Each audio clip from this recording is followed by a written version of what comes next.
It's tough moving forward when the past keeps holding you back and you don't even realize where it's coming from. In today's video, I will be discussing the past holding you back through people around you. Why is it hard moving on from people? Let me explain. The past experiences with them can make it very hard. People latch on to past experiences with people because these people have given them joy, have given them all these positive reinforcement feelings where they feel good, and they connect that feeling with these other people. So let's say an old friend of yours, and you keep hanging out with him because of these old feelings that he has given you. You guys used to have fun, you used to play video games, you used to do all these things. Now you guys are on different life paths. You're on the path of self-improvement and personal development. He's off lingering somewhere else, but you still slightly wish that he would turn back into that person that you enjoyed hanging around. But the thing is, whether you changed or he changed, it doesn't matter. You guys are not made for each other anymore. This is due to, obviously, you guys are on different life paths. Okay? This is very hard for people to wrap their heads around because they're so happy being around people, and people, it's human nature to feel and want to be accepted by people. And when we don't get that, some of us don't connect the dots well, and we start convincing ourselves that the people we're hanging around are good for us when they're really not. It's just a coping mechanism for you to make yourself feel better and make yourself feel like you belong with a certain group of people, when in reality, you don't. And this is a very harsh reality. It's hard for some of us to wrap our heads around. But let me tell you from a personal experience that I experienced this. I had a friend that was very nice. I knew him for years. We were friends since I must have been 8. It was before 10. And we were friends till we were like 14, 15, 16. And we hung out often. We had sleepovers, we'd play games, we'd do all this stuff. And then we both started wanting to get into these negative things. Let's say vaping, I didn't actually end up doing any drugs or anything, but all this stuff, we started wanting to try it out. I started vaping. We started vaping together. Literally my first hit was with this person, my first vape, and that's how we got into it. And I actually made the change where I didn't want to do any of that stuff anymore. I didn't want to do any of that stuff, and the stuff he wanted to do was a bit extreme for me. I realized I didn't want to try drugs.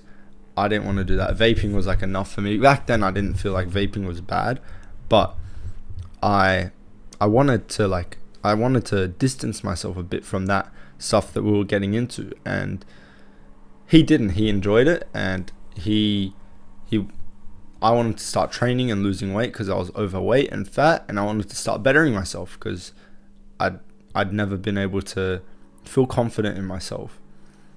He, on the other hand, felt confident doing this stuff and started surrounding himself with people that were like this, that liked to do these things. He started doing drugs, started hanging out with, in Australia we call them eshays. It's kids that want to be gangsters and stuff. And around me, he was that nice, innocent guy. And then around those other people, he would be this different version of himself, and I didn't like that. So we both started changing and sort of separating apart. And I realized that, and I said to him, look, you're completely fine around me, but I don't appreciate what you're doing around these other people. That's not for me. And if you're going to keep doing that, I'm going to have to not talk to you anymore. I'm going to have to cut you off. And we had this conversation about 3 times before I eventually ended up cutting it off. And the reason it took so long is because I hold him so close to, this is going to sound gay, but I held him so close to my heart. He was my good friend.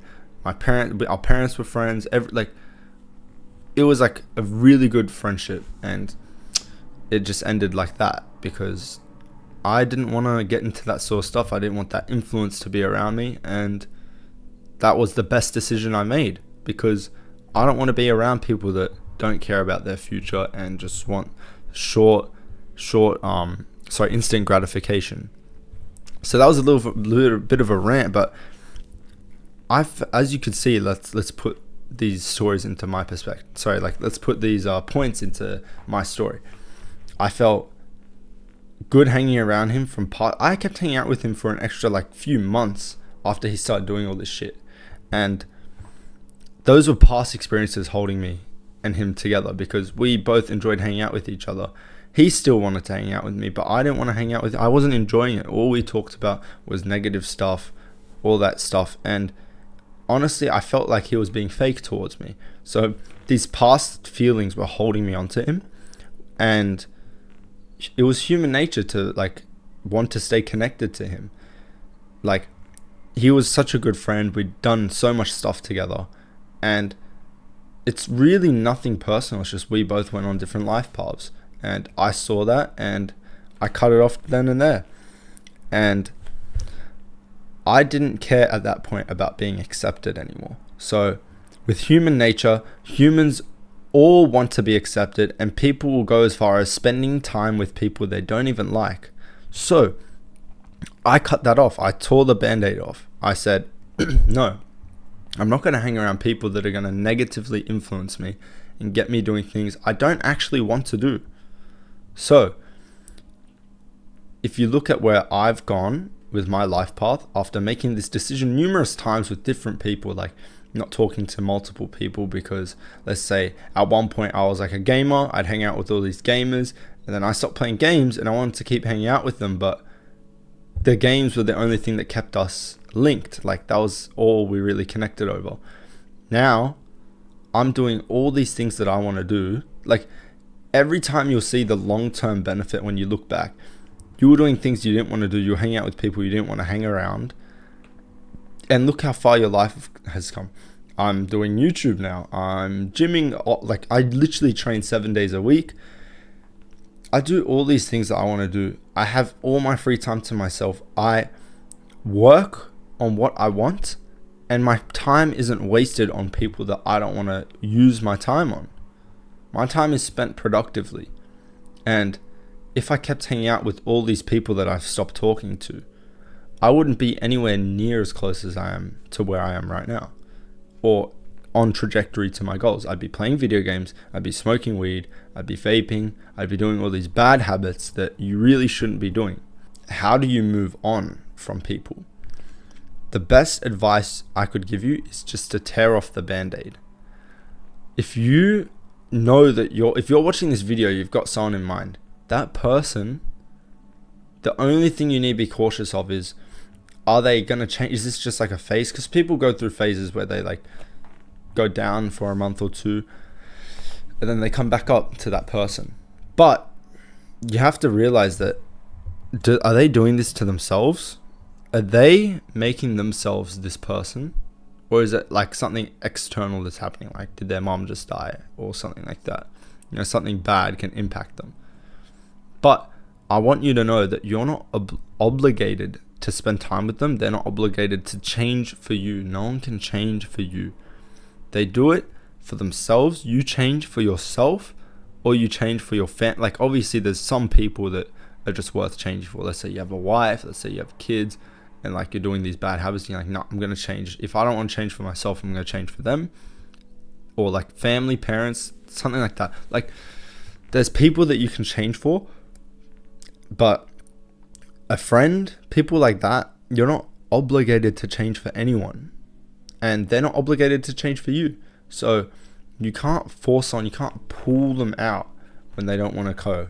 It's like quicksand. Imagine someone wants to be in the quicksand. You can't pull them out. They want to be there, and on top of that, the sand is pulling them down. The things they're surrounding themselves in is pulling them down as well further. So imagine yourself as a little string trying to pull them up, and they're barely even holding on. You've just lashed onto their finger, and it's pulling them up. You're not going to pull them up. It's not going to work. The best thing you can do for yourself is to distance yourself. You don't have to cut them off, but this will give you a clearer perspective of what's happening. So if you distance yourself and people really, really care about you, you'll notice that they care about you. But them caring about you isn't always a reason to stay.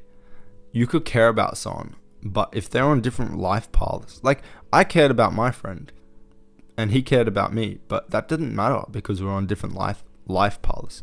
So one, you can see how they react to it, and if they don't react to it at all and they don't care, there's your cue. They don't care about you. Why should you hang around? You can see what your life is like when you don't hang around them, and you can see what they're like when you don't hang around them. So they might start doing those habits worse because you were just being better, like you were helping them better themselves, but like they didn't want to, obviously, because they're just going to go do the habits that they want to do when you're not around. Or you can see how you act when you're not hanging around them. Are you being more productive? Are you working towards your goals?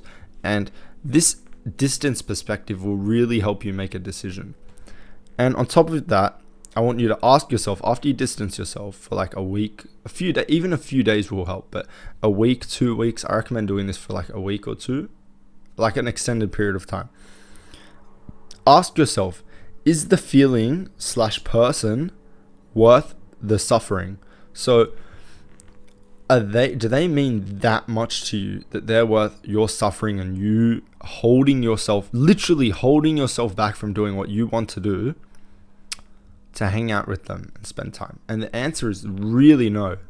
No one is worth you wasting your potential and doing things that you don't want to do just to hang out with them. And I'm talking like a friend. Like maybe if you have a wife, kids, they should be worth it.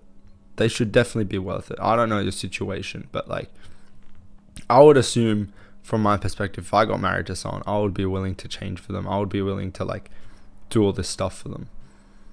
But if you're around the right people, they really shouldn't be holding you back anyway, so you shouldn't have that problem.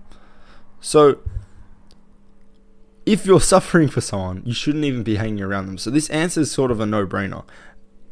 Is the feeling that they gave you worth the suffering? Are they worth the suffering of you not reaching your full potential and you not doing the things that you want to do and actually doing things that you don't want to do? So now all I want you to do is make the decision. Thank you guys for watching. That was my whole video, and I'll see you guys in the next one. Please like, subscribe, and comment. And yeah, let me know in the comments how you guys feel.